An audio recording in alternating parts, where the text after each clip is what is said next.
Money message.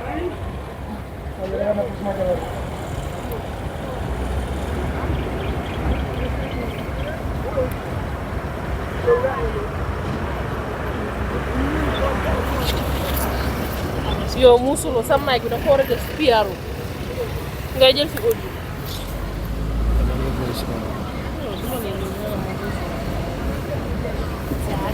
ñu ne yow moo gën a important loolu. Get out of here. You have to prioritize.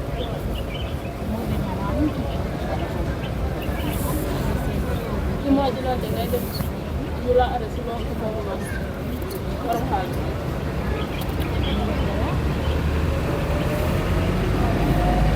Borom xaalis bi moomu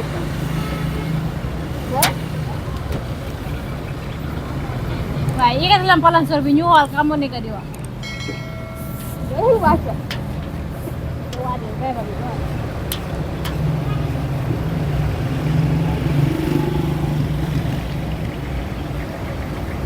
So please come on, you know.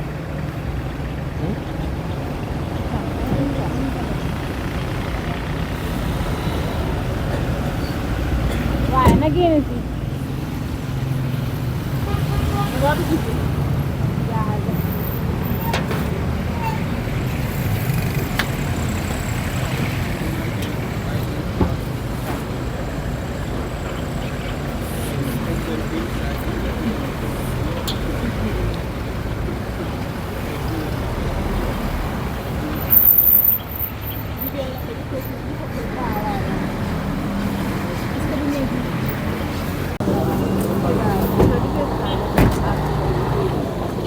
See, guys, all these people escorted into the police station have been apprehended. All these people have been arrested, guys. As you can see, they are now being escorted into the police station. This is the Wellingara police station. So subsequently, here is where they will be charged for their offense. So presumably, we wouldn't be allowed in. The media team won't be allowed in. That is why we are recording this footage from afar. But this from here, they will be charged. This is the Wellingara police station, as you can see.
So guys, you can see this guy is about to be arrested. This is a carpentry workshop. You can see him clearly displaying some of the wood. It's like a cupboard that is to be designed. So the material have been displayed outside, very close to the highway, and it's like he was also being previously warned. So he is about to get arrested, as you can see. We are at Latrikunda. This is Latrikunda, guys. So it's like this is the owner of the workshop. So you can see him being escorted into the pickup. He's arrested. He's also arrested.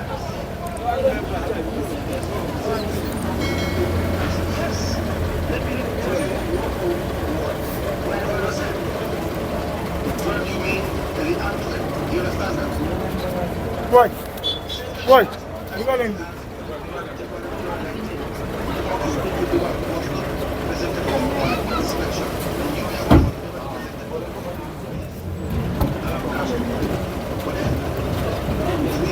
You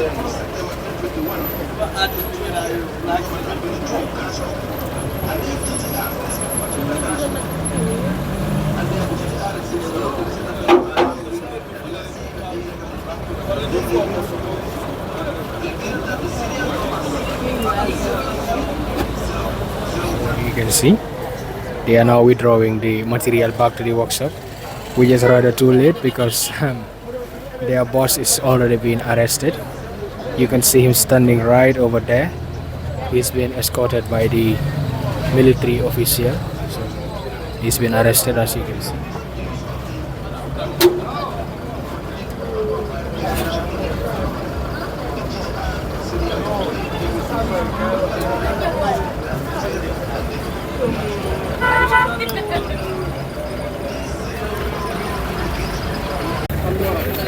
So guys, we are now at Latrikunda. This is Latrikunda market. So this is a businessman. He's general merchandise, household stuff per se. You can see these are mattresses, clearly displayed outside, very close to the highway. So he's just been apprehended. He's also been arrested. This is the owner of the shop. He owns the shop. You can see him just being arrested. Can you there?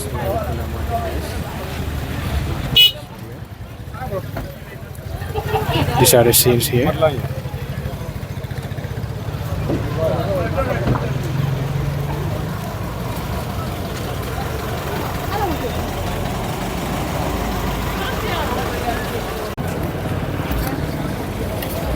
So yes, if you can see guys, this is the Latrikunda market. We are with the officials here. They are inspecting. These are places we already covered if you were keeping track, but they are inspecting people who are not complying to the, to the protocols. The people who are not complying are mostly targeted. They will be arrested immediately with no compromise, as you have seen earlier. This is the Latrikunda market.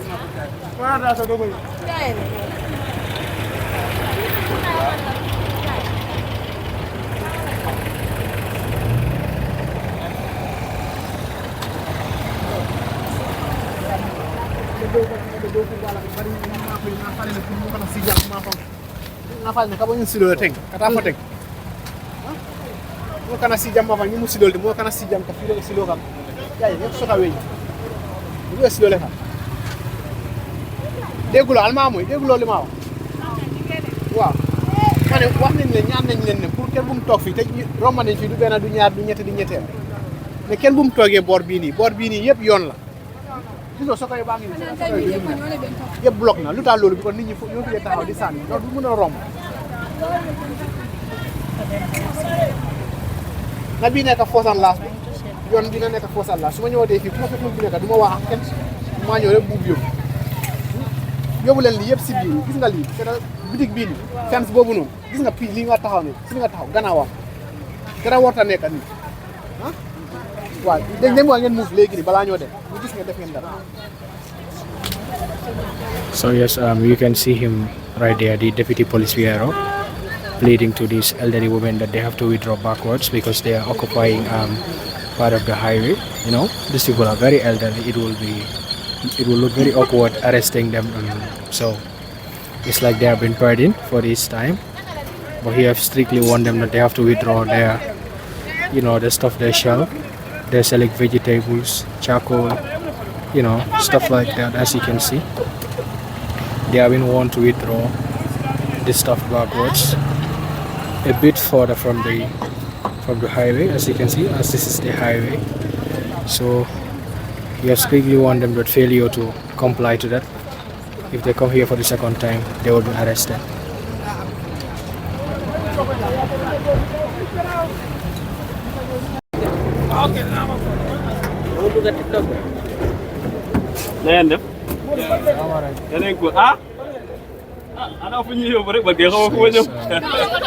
Guys, you can see the old woman from afar. You can see the old woman from afar. She is also arrested.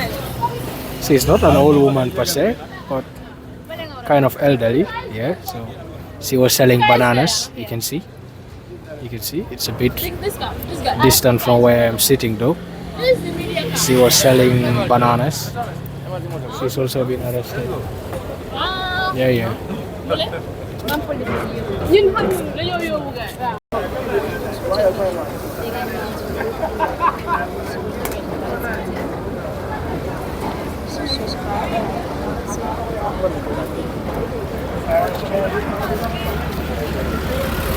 All these people seated at the back of the truck have been arrested. All these people seated at the back of the pickup have been arrested, as you can see.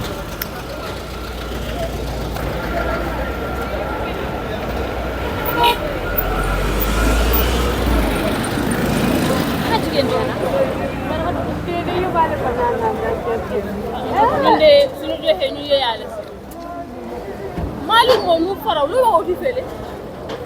Rek nga yem. Xëy na xamante ne nag jigéen ji. Yaa ma leen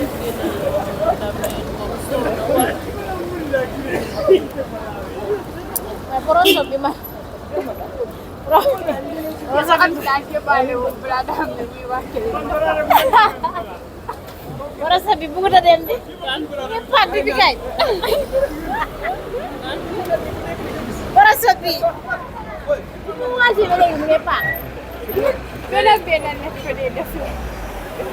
anam dañ ko war a yóbbu. Dañ ko war a yóbbu ni. Anam.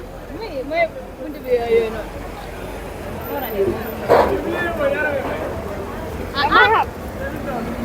Ñun xamuñ ne laa yóbbu ko. Code bi mooy wax ñaata ngay fay.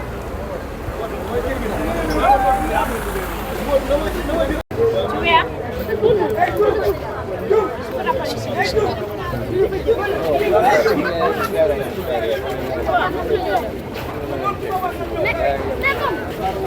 Waaw dañu war a dem fii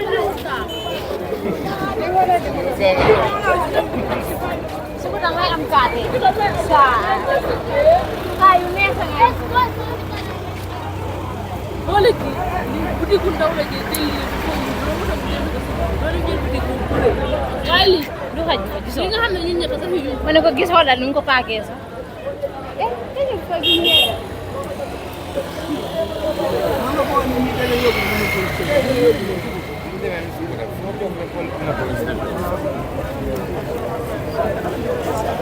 Kita boppam bi dafa kii de su ñëwaatee ëllëg dinaa jënd si mbaal lay ina dañuy wóoraale de xam nga ñu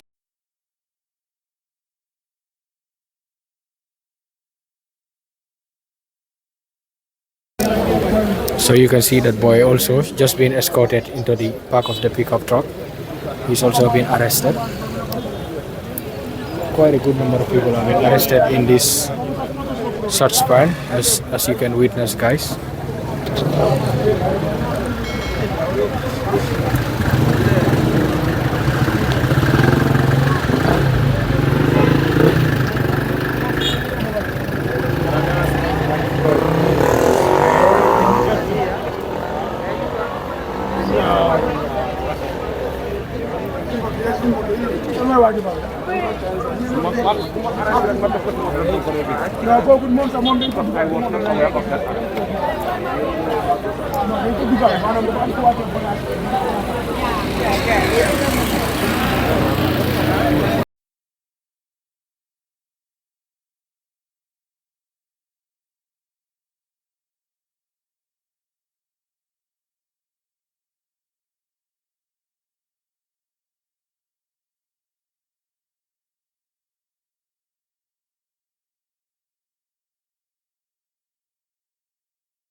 So guys, we are right now at Sukuta. As you can see, this is the Sukuta police station.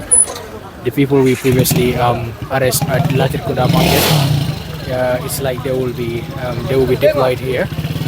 they will be detained here for now, pending their charge. So you can see them being escorted right inside the police station. This is Sukuta, guys. We are in Sukuta right now. This is the highway that goes to Sukuta traffic lights. So this is the Sukuta police station. You can see the military officials and the people being arrested. They will shortly be escorted right inside the police station. They will be detained here.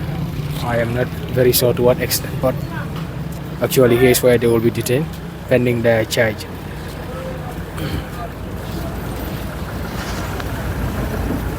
Mutako ang kamul bondi dinkiralo ngabuta kabiri sting kona kanana fo saybe tem moment donc fota fabrika fo mun nan ko la saybe Sukuta fanna la kanana bara aketa mul bulu jakale kuba da aketa mul bulu kuti me yalon ko e kaf me ko tuwa kam kon san bade katu ngamol jel men yalon ko sako albaji la futi kono e kaf me taxi driver wato ke bonni la dinkiralo dam yalon ko silo kan ne men silo kan kabo 25 meters away from the main junction ke bondi jela pour kana katola katu jamanya ke Johnson anda Johnson jamaja mamu ñi Pek Johnson te kana Alvihaj Johnson rolon cooperative Johnson ro kana fa Alvihaj Johnson ko ñimu Johnson te men yalon ko mu kuti me yalon ko driver ni ka problème so je ba ke wadi ka jeke dula dam ko mu garaso am jema ke garaso jama mamu to kana la e tambe ay mo jinda ay musika eta bari kana lo jele minute sababu minute tan ñi ke ta kuti me yalon ko binal yaaje jam mo to be jurmari jang andi mu tale police ye mu tale na fena mobile anu loi men photo mbole lale kan albaji la jang commissioner king ko le jam me yalon ka be diam lale do ko nyibita nyame andum ye simfa nyal mel tam men yalon ko be dending ala fanna dana ko mobile traffic tv loi men lala ñu kan inshallah king bismillah baraka ba ke piaro jërëjëf piaro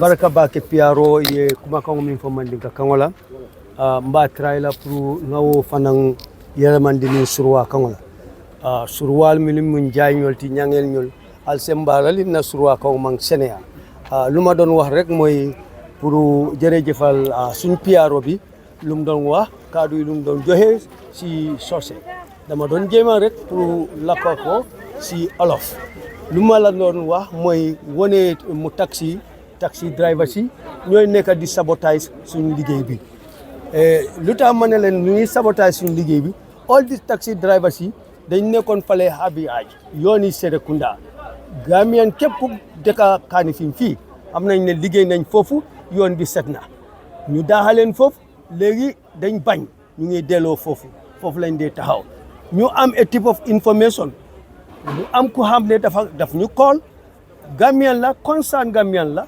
jigéen mu jógee foofu beneen góor bi tamit call ñu gis ne dëgg la lii Gambians bëgg nañ suñ liggéey bi ñu dem seet ndax lu ñu wax dëgg la ndax du dëgg ñu dem ñu fekk taxi garage yi yëpp delloo nañ ba feesaat ba taxaw si kaw yoon bi so lii mooy suñu waragal pour arrest leen dina leen yóbbu court dinañ park moto bi under section 45 moto bu nekk buñ park about 16 véhicules lañ park si taxi ne leen park until time bu ñun ne ñu yóbbu leen under section 45 to test all the vehicle balaa ñu release leen te ñoom dinañ leen charge under section 67 mooy leaving a motor vehicle at a dangerous position mooy nga bàyyi sa moto bi nga xam ne foofu dafa dangerous pour doomi adama so loolu dinañ yóbbu ñooñu court ëllëg si soobee yàlla ak yeneen bi lii mooy suñ taxawaay bi ku fone ñun dañoo liggéey seetal time bi ni over about 6 o'clock now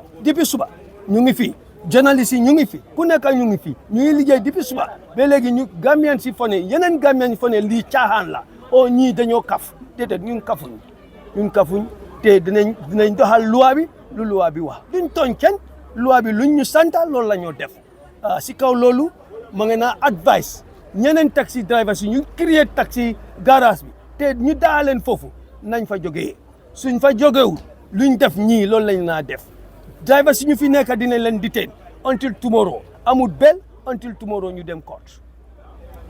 léegi gis nañ ne am na yeneen taxi driver yi nga xam ne jot nañu interview gars yi ñu ngay wax ne ñoom amul place amul garage fuñ dem moo tax ñu dee taxaw fuñ dee taxaw yooyu yan tànk ngeen si nekk loolu sa laajte boobu noonu baax na trop lii dafa nekk Gambian si yëpp ñu xam loolu gis nga taxi driver si adduna bi yëpp ana Gambia taxi driver du am garage taxi driver daf dee nekk si biir dëkk bi di rotate ngay wondeelo soo gisee client nga eb fu la wax ne foofu lay drop nga drop ko foofu jël beneen li ngay nekk ku travel worldwide or could travel at least 1 or 2 countries in Africa or West Africa or in the world. This is what you're going to see.